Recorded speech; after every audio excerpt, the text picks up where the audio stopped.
Hello everyone, कैसे आप सभी। स्वागत है आपका हमारे प्यारे से यूट्यूब चैनल एम पॉली पर। मैं उम्मीद करता हूं आप सभी बढ़िया होंगे। तो सभी बच्चों के लिए आज मेरे पास एक सवाल है। तो सवाल ये है, मान लीजिए आप तीन दोस्त हैं और तीन दोस्त मिलकर एक बिजनेस स्टार्ट करते हैं। यानी तीनों फ्रेंड्स क्या करते हैं, एक बिजनेस शुरू करते हैं। और आप तीनों में से एक पैसे लगाता है, दूसरा सामान लेकर आता है और तीसरा जो पर्सन है, जो आपका तीसरा फ्रेंड है, वो क्या करता है, सारा मैनेजमेंट संभालता है। तो बताइए मुझे कि पैसे का जो डिस्ट्रीब्यूशन होगा, जो प्रॉफिट आपको मिलेगा, उसको किस तरीके से डिस्ट्रीब्यूट किया जाएगा, यानी किस तरीके से आप सब लोगों में बांटेंगे। तो ये सवाल है आपके लिए।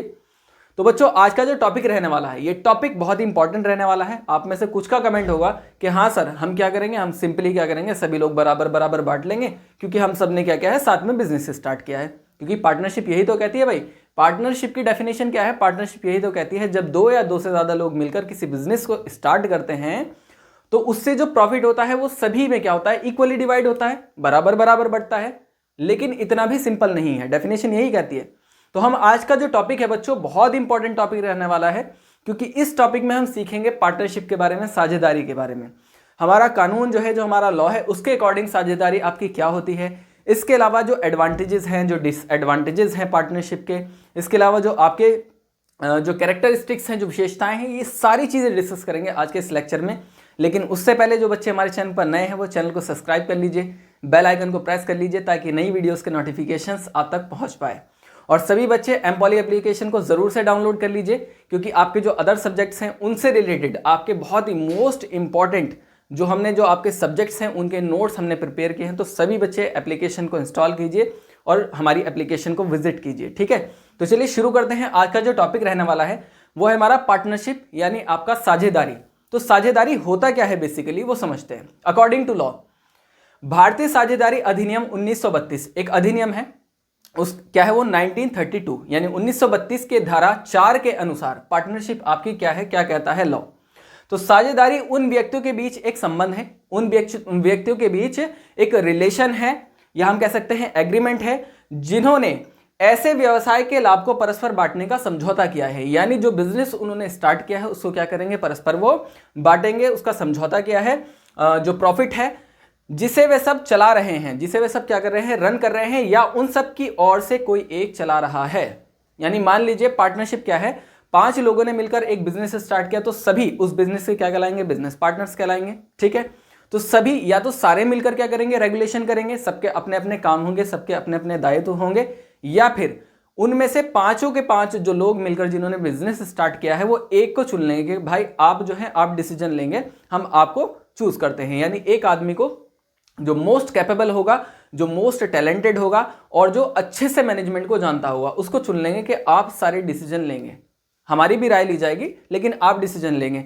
तो उन सब की ओर से एक चला रहा है, इसका मतलब यही हुआ। तो उन सब की ओर से क्या है, कोई एक पर्सन चला रहा है, तो इसे ही क्या कहते हैं, पार्टनरशिप कहते हैं। अगर मैं बात करूं दूसरे शब्दों में आपकी साझेदारी क्या है, साझेदारी वह है जिसके अंतर्गत दो या दो से अधिक व्यक्ति किसी अनुबंध यानी एग्रीमेंट के अधीन लाभ कमाने के उद्देश्य से आपस में मिलकर कोई व्यापार चलाते हैं। यानी मेन पर्पस क्या होता है आपका साझेदारी का, जो हमारी पार्टनरशिप होती है, जो आपकी साझेदारी होती है, साझेदारी का मेन मोटिव क्या होता है, साझेदारी का मेन मोटिव क्या है आपका, लाभ कमाना। ये ध्यान में रखना है, ठीक है।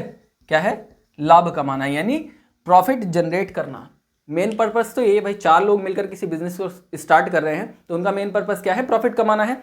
लेकिन उनके बीच में क्या होगा, एक एग्रीमेंट होगा, एक एग्रीमेंट यानी एक अनुबंध होगा, कुछ शर्तें होंगी, कुछ कंडीशंस होगी, और उसमें क्या है, सभी लोगों के काम और उनके दायित्व को सौंपा जाएगा कि आप ये करेंगे। तो यही क्या कहलाती है बच्चों, आपकी पार्टनरशिप कहलाती है। आई होप आपको समझ में आ गया होगा।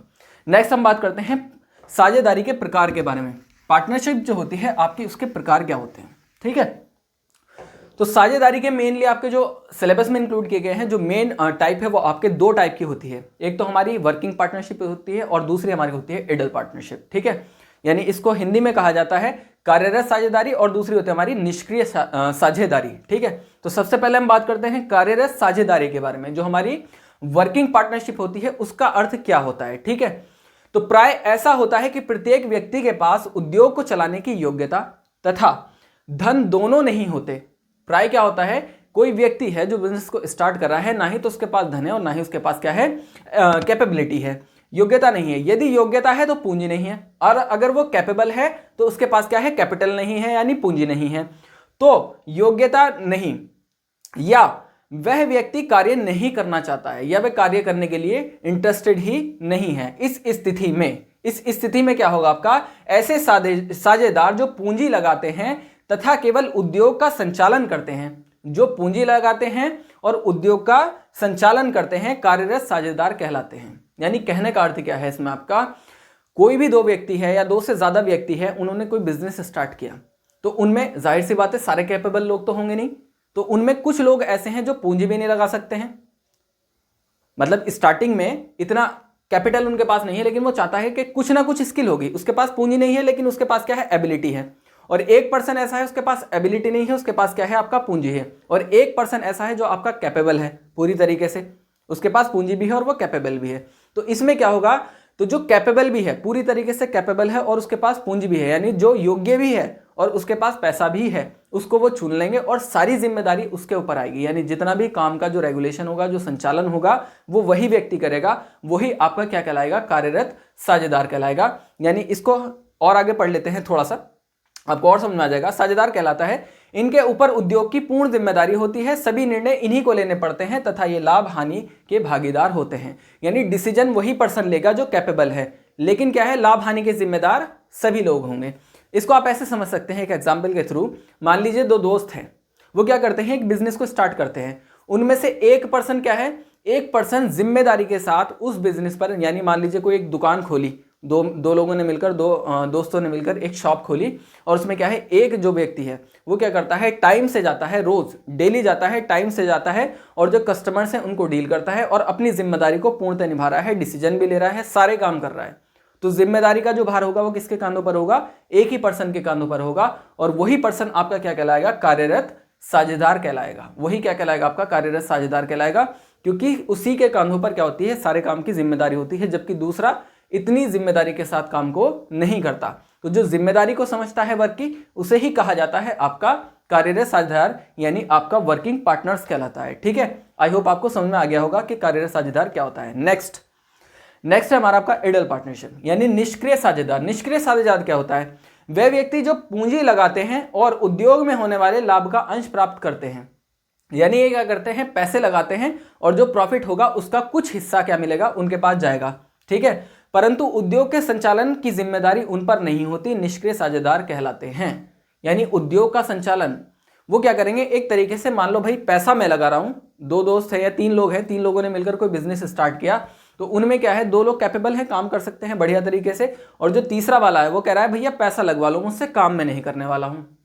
तो यही कौन कहलाएगा, आपका निष्क्रिय साझेदार कहलाएगा। और वो क्या कहेगा कि मुझे इतना हिस्सा चाहिए, वो पहले ही डिसाइड उसको कर लेगा। ठीक है, तो साझेदार किसी भी उद्योग या व्यवसाय को प्रारंभ करने से पहले साझेदारी के नियम तय कर लेते हैं। यानी जब वो बिजनेस स्टार्ट करने वाले हैं तो सारे के सारे जो रूल्स है, जो रेगुलेशन है, वो पहले ही तय कर लिए जाएंगे।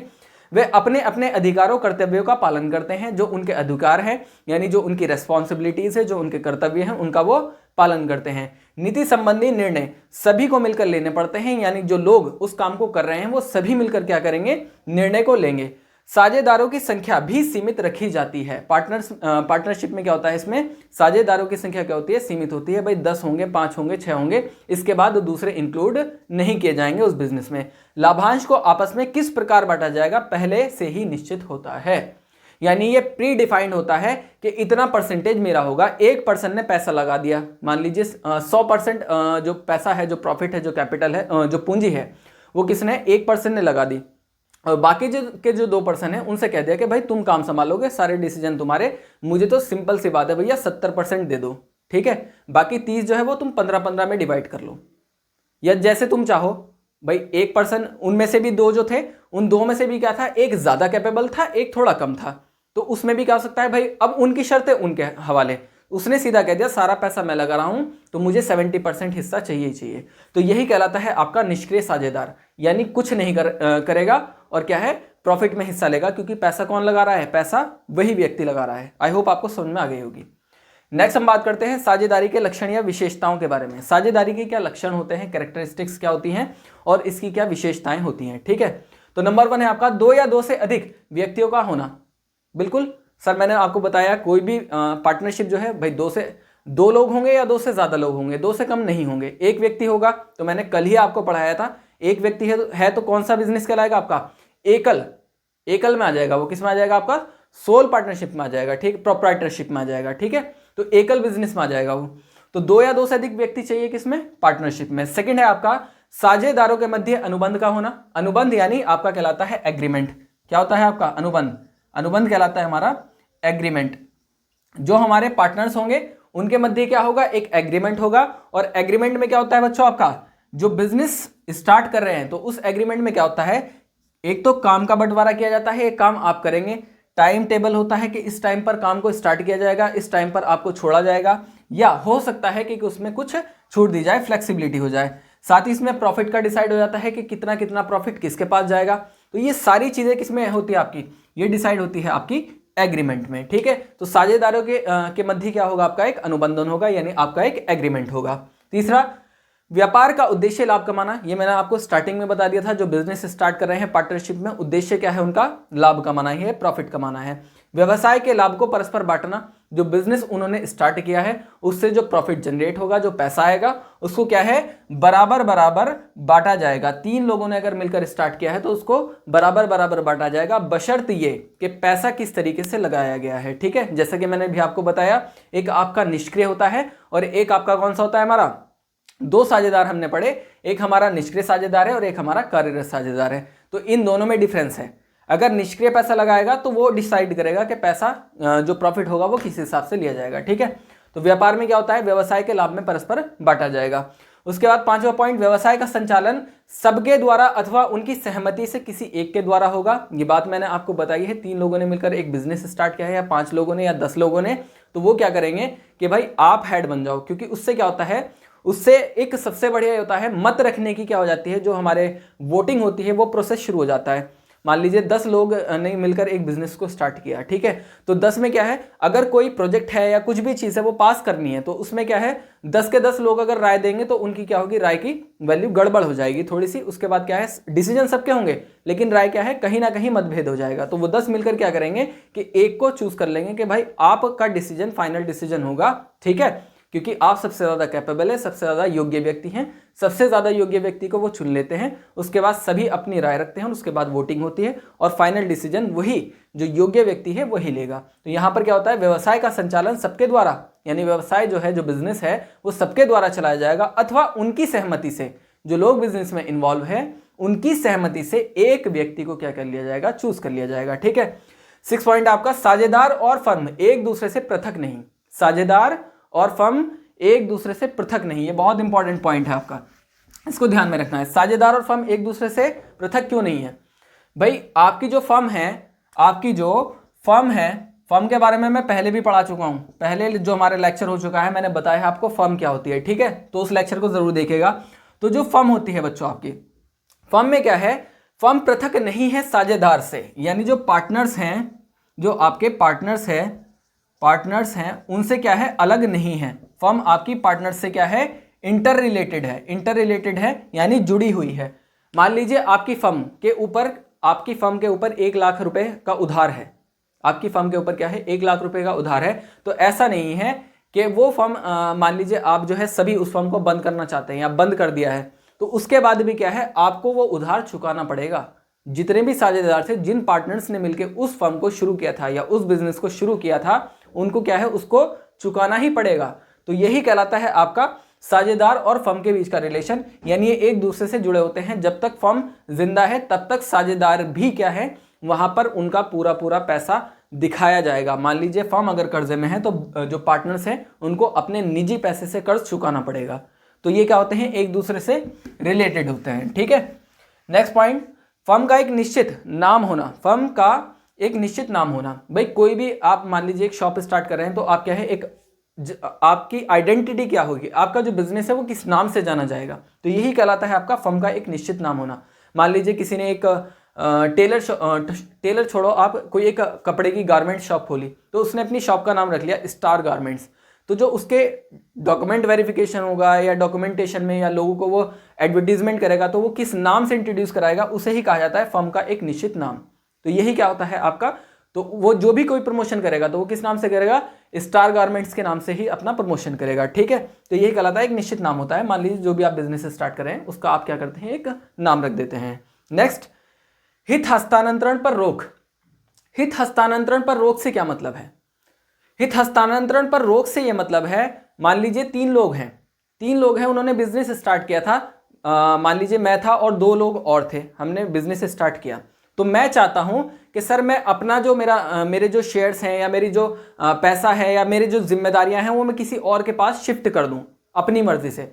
तो ऐसा पॉसिबल नहीं होगा। इसे कहा जाता है हित हस्तांतरण पर रोक। यानी कोई भी पर्सन, यानी कि मैं इंडिविजुअली ये फैसला नहीं ले सकता हूं, मेरे जो दो और पार्टनर्स हैं उनको भी मुझे साथ बिठाना पड़ेगा, देन उसके बाद मैं क्या करूंगा, निर्णय ले पाऊंगा। तो इसे ही कहा जाता है हित हस्तांतरण पर रोक। यानी कोई भी व्यक्ति अपनी मर्जी से अपने बिजनेस को शिफ्ट नहीं कर सकता है, अपने पार्टनर्स का मशवरा पहले उसे करना पड़ेगा, राय उनसे लेनी पड़ेगी। ठीक है, यही कहलाता है आपका हित हस्तांतरण पर रोक। तो ये थी आपकी characteristics of partnership. I hope आपको समझ में आ गया होगा कि साझेदारी की क्या आपकी कैरेक्टरिस्टिक्स हैं, क्या आपकी विशेषताएं हैं। ठीक है, नेक्स्ट हम बात करते हैं आपका एडवांटेजेस के बारे में।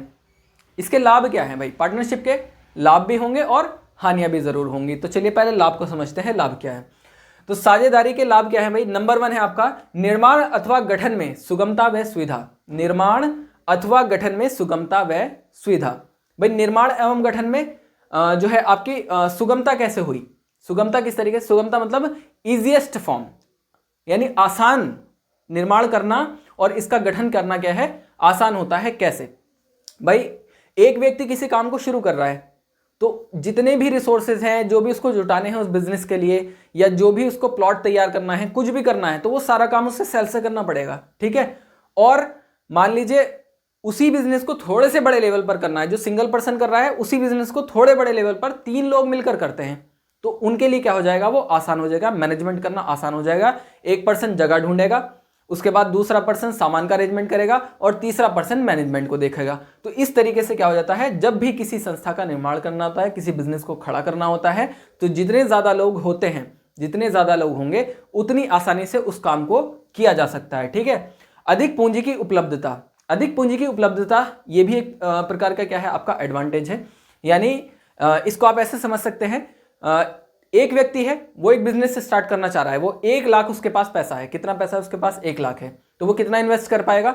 जाहिर सी बात है भाई, अगर किसी व्यक्ति के पास, सिंगल पर्सन है, उसके पास कितना पैसा है, 1 लाख रुपया है, तो वो कितने इन्वेस्ट करेगा? उतने ही तो करेगा जितने उसके पास है। लेकिन अगर वो 2 लोगों को और ढूंढ लेता है और वो भी क्या करते हैं, 1-1 लाख रुपए इन्वेस्ट करने के लिए तैयार हैं। कितने? 1-1 लाख रुपए आपके इन्वेस्ट करने के लिए तैयार हैं। तो कितने हो गए टोटल? टोटल हो गए आपके 2 लाख। तो 1 लाख उसका और 2 लाख इसका, तो कितने हो गए टोटल? 3 लाख रुपए से वो बिजनेस स्टार्ट कर सकते हैं। तो इसे ही कहा जाता है अधिक पूंजी की उपलब्धता। यानी बिजनेस में अगर आप पार्टनरशिप में बिजनेस करते हैं तो उससे क्या है, आप ज्यादा धन जुटा सकते हैं। तो इसे ही कहा जाता है अधिक पूंजी की उपलब्धता। नेक्स्ट, विभिन्न प्रकार की क्षमताओं का संगम।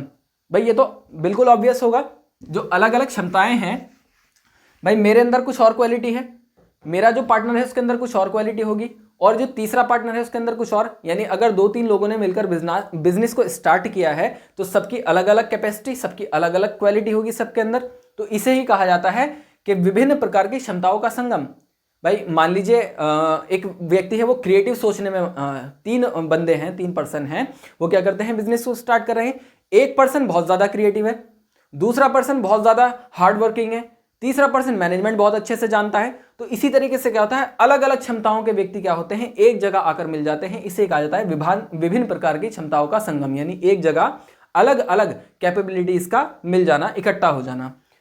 नेक्स्ट पॉइंट है आपका प्रत्येक कार्य पर पर्याप्त विचार विमर्श होना। यानी जो भी कार्य किया जाएगा, जो भी वर्क होगा, उस पर क्या होगा, पर्याप्त, एक प्रॉपरली विचार विमर्श किया जाएगा। देन उसके बाद उसको अप्लाई किया जाएगा। कोई भी एक बिजनेस है जिसमें कुछ बदलाव करने हैं, कुछ नया लेकर आना है, तो सारे जो पार्टनर्स हैं वो सब बैठकर डिसीजन लेते हैं और उससे क्या होता है, एक अच्छा निर्णय निकल कर आता है, जिससे आपका बिजनेस क्या होगा, ग्रो होगा। नेक्स्ट आपका प्रेरणादायक। अधिक प्रेरणादायक यानी मोटिवेटिव, अधिक प्रेरणादायक। अधिक प्रेरणादायक का मतलब क्या होता है, इसको एग्जाम्पल के थ्रू समझते हैं। 2 लोग हैं और 2 लोग बिजनेस कर रहे हैं। उनमें से क्या है, एक डिमोरलाइज हो जाता है। डिमोरलाइज मतलब निराश हो जाता है बिजनेस को लेकर, काम नहीं चल रहा है या वो ठीक से कर नहीं पा रहे हैं। तो इसमें क्या होता है, अधिक प्रेरणादायक, इससे फायदा ये होता है जो दूसरा पार्टनर है, मान लीजिए एक पैसिमिस्ट होता जा रहा है तो दूसरा ऑप्टिमिस्ट है, उस टाइम पर एक व्यक्ति का मानसिक स्तर जो है वो गर्त की तरफ जा रहा है, यानी डूबता जा रहा है, वो सोच रहा है कि यार कुछ नहीं होगा, बिजनेस ग्रो नहीं कर रहा है, हम तरक्की नहीं करेंगे। लेकिन वहीं पर दूसरा क्या करता है, उसको दिलासा देना शुरू कर देता है, नहीं यार होगा, और थोड़ी कोशिश करेंगे और थोड़ी मेहनत करेंगे, कुछ नया करते हैं, तो इससे क्या होगा, बिजनेस उसका ग्रो होना शुरू हो जाएगा। तो यही कहलाता है अधिक प्रेरणादायक। जब दो लोग मिलकर किसी काम को करते हैं, अगर एक डिमोरलाइज होगा, एक डिमोटिवेट होगा, तो दूसरा क्या करेगा, उसको पुश करेगा और उसको मोटिवेट करके ऊपर ले आएगा। तो इसे कहा जाता है अधिक प्रेरणादायक। तो ये भी पार्टनरशिप का एक आपका एडवांटेज है। नेक्स्ट आपका लोकतांत्रिक प्रबंधन एवं संगठन। लोकतांत्रिक प्रबंधन एवं संगठन। लोकतांत्रिक प्रबंधन एवं संगठन का मतलब क्या होता है, तीन लोगों ने बिजनेस को स्टार्ट किया है और उसमें क्या है, कोई भी एक सिंगल इंडिविजुअल पर्सन क्या है, अपने आप से निर्णय नहीं ले सकता है। तो वहां पर क्या होता है, इसे ही कहा जाता है लोकतांत्रिक प्रबंधन। यानी उसको क्या करना पड़ेगा, सभी लोगों से मशवरा करना पड़ेगा जो उसके बिजनेस पार्टनर्स हैं। देन कुछ भी बदलाव करने हैं, मान लीजिए फर्म का दायरा बढ़ाना है, जो बिजनेस उन्होंने स्टार्ट किया था उसको बड़े लेवल पर ले जाना चाहते हैं, तो कोई भी एक पर्सन डिसीजन नहीं ले पाएगा, सारे लोग मिलकर डिसीजन लेंगे, देन उसको क्या है, आगे बढ़ाया जाएगा। इसे ही कहा जाता है लोकतांत्रिक प्रबंधन एवं संगठन। नेक्स्ट आपका अल्पमत को पर्याप्त वैधानिक संरक्षण। ये बहुत इंपॉर्टेंट है। अल्पमत इसको ध्यान में रखना है। अल्पमत यानी ऐसा हुआ, मान लीजिए 5 लोग थे, 5 लोग किसी बिजनेस को चला रहे थे और कुछ नया करना था, कहीं दूसरे बिजनेस में पैसा इन्वेस्ट करना था, तो 4 लोगों ने तो वोट कर दिया। 4 लोगों ने क्या किया, वोट किया पक्ष में। 4 लोगों ने क्या किया, वोट किया पक्ष में कि हाँ इस बिजनेस में पैसा इन्वेस्ट करना चाहिए। जबकि एक जो पर्सन था उसने वोट किया विपक्ष में, यानी उसके खिलाफ।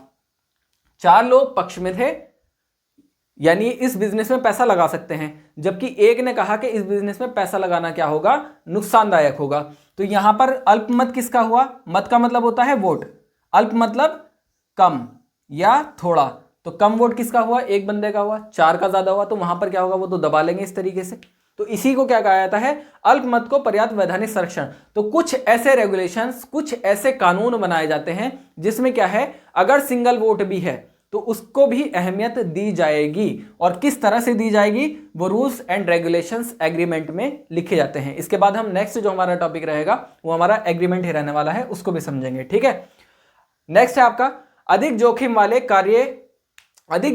कार्यों के लिए उपयुक्त। अधिक जोखिम वाले कार्यों के लिए उपयुक्त मतलब अगर किसी बिजनेस में हाथ डालने में क्या है, एक सिंगल पर्सन को प्रॉब्लम हो रही है, लेकिन अगर 4 लोग उस बिजनेस को मिलकर करते हैं, कहते हैं ना भाई, अगर समस्या बड़ी है, एक व्यक्ति उसको हैंडल नहीं कर पा रहा है, अगर कुछ लोग और उसको सहारा दे दे तो क्या है, वो उस समस्या से निकल सकता है।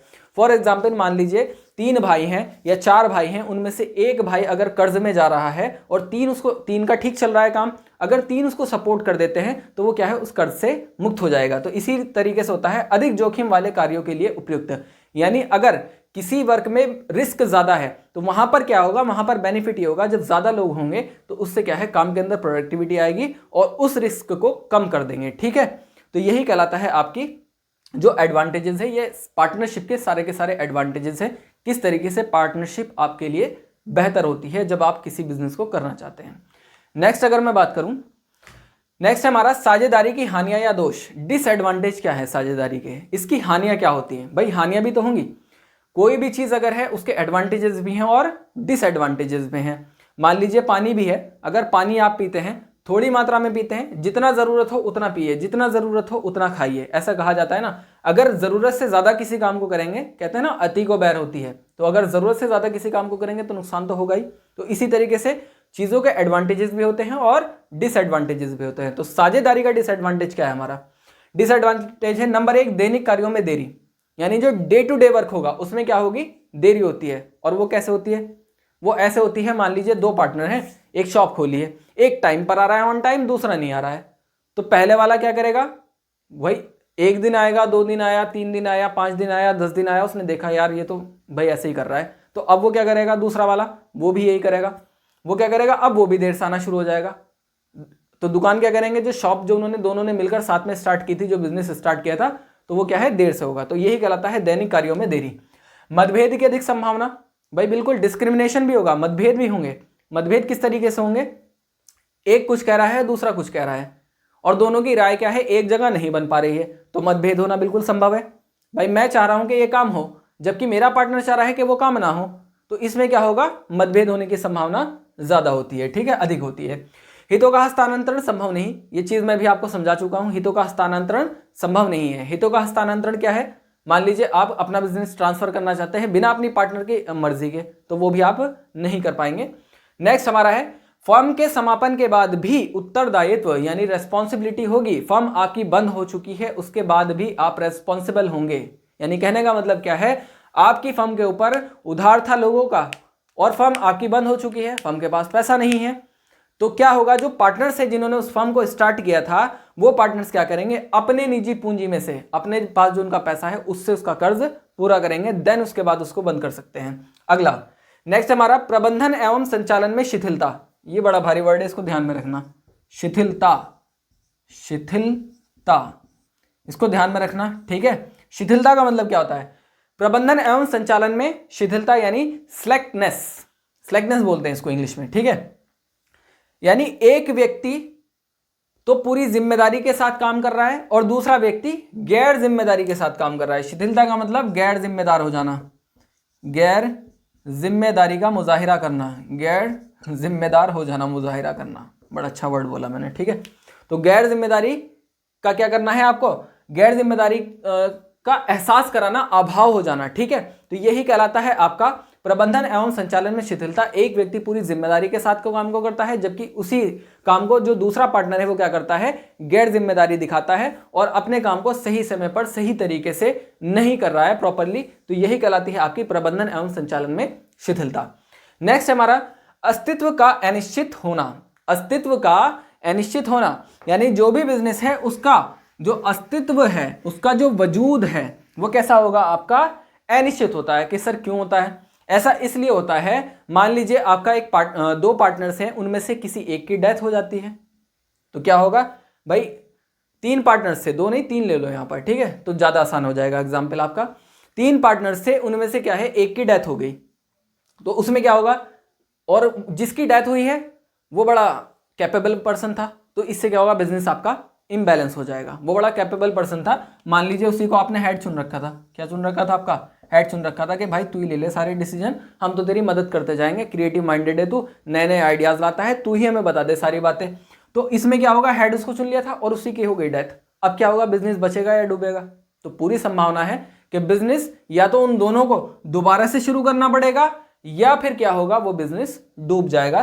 तो इसे ही कहा जाता है अस्तित्व का अनिश्चित होना। अस्तित्व का अनिश्चित होना, या दूसरी कंडीशन ये होगी, जिसको हेड बनाया था वही बिजनेस छोड़ गया, फैसला लेकर उसने कहा कि भाई तुम्हें ही रखना है, तुम ही रख लो, या मेरा जो हिस्सा है वो मुझे दे दो, और उसने क्या कर दिया, हेड वहां से निकल गया। तो क्या वो बिजनेस बाकी रहेगा, वो या तो डूब जाएगा या उन्हें नए सिरे से बिजनेस शुरू करना पड़ेगा, दोनों ही पॉसिबिलिटीज हैं। नेक्स्ट अगर मैं बात करूं, व्यक्तिगत लाभ की प्रेरणा कम होना। व्यक्तिगत लाभ की प्रेरणा कम होना, ये तो बिल्कुल पॉसिबल होगा सर, व्यक्तिगत लाभ तो होना ही नहीं, क्योंकि पार्टनरशिप है भाई, पार्टनरशिप है, और पार्टनरशिप में एक व्यक्ति चाहता है कि मैं ज्यादा मेहनत करूं तो मुझे ज्यादा प्रॉफिट मिले। या मान लीजिए 3 लोगों ने बिजनेस शुरू किया था, एक आदमी दिखाई दे रहा है वो ज्यादा मेहनत कर रहा है, 2 जो है वो थोड़े से केयरलेस हैं बिजनेस के प्रति, तो वो क्या चाह रहा है कि तुम मुझे ज्यादा हिस्सा दो क्योंकि काम मैं ज्यादा कर रहा हूं। तो ऐसा नहीं होगा, व्यक्तिगत लाभ की प्रेरणा कम होती है, यानी इसकी संभावना वैसे कम होती है, लेकिन ऐसा हो सकता है, ऐसा नहीं है कि बिल्कुल नहीं होगा, ऐसा हो सकता है। अगर वो 2 लोग चाहें कि हाँ यार चलो भाई काम तो तुम ही करते हो ज्यादा, तो आप ही ले लो, ठीक है, तो थोड़ा सा आप प्रॉफिट ज्यादा ले लो। लेकिन यहां पर क्या है, आप क्या है, इसका पूरा वो ना रखें कि हाँ मैं ज्यादा काम करूंगा तो मुझे ज्यादा मिलेगा, ठीक है। नेक्स्ट आपका निर्णय लेने में देरी। भाई डिसीजन मेकिंग में तो देरी होगी, निर्णय लेने में क्या होगा, देरी तो होनी है। तो वो देरी क्यों होगी, देरी का रीजन क्या होगा, क्योंकि 2 से ज्यादा पार्टनर है, कितने हैं आपके, 2 से ज्यादा आपके पार्टनर हैं, 2 से ज्यादा आपके पार्टनर हैं। तो अब इसमें क्या होगा, अब डिसीजन निर्णय लेना है, एक कह रहा है कि सर कि भाई ये वाला सामान लेकर आओ, इसकी मार्केट के अंदर बहुत डिमांड है और इसको हम बड़े उस पर बेच सकते हैं, लेवल पर इसका हम क्या कर सकते हैं, सेल कर सकते हैं। जबकि दूसरा कह रहा है कि नहीं यार ये नहीं बिकेगा, हमारे यहाँ थोड़ी है इसकी डिमांड, कि मार्केट में पता नहीं कहाँ इसकी डिमांड है, तुझे पता नहीं कहाँ से पता चल गया। तो इस तरीके से क्या होता है, निर्णय लेने में क्या हो जाती है, देरी हो जाती है।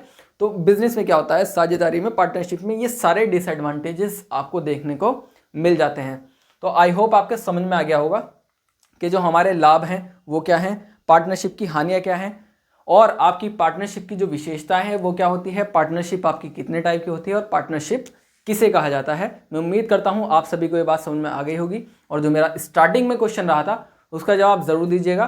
तो बच्चों, ये जो लेक्चर था आपका, ये जो लेक्चर रहा हमारा साझेदारी का, मैं उम्मीद करता हूँ आपको बहुत पसंद आएगा। सभी बच्चे वीडियो को लाइक करें, ज़्यादा से ज़्यादा शेयर करें, और आपका जो IMED की जो क्लासेस हैं वो अब रेगुलरली चलती रहेंगी, और आपके जो इंपॉर्टेंट टॉपिक्स हैं बेसिकली अब मैं वो उठाने वाला हूं।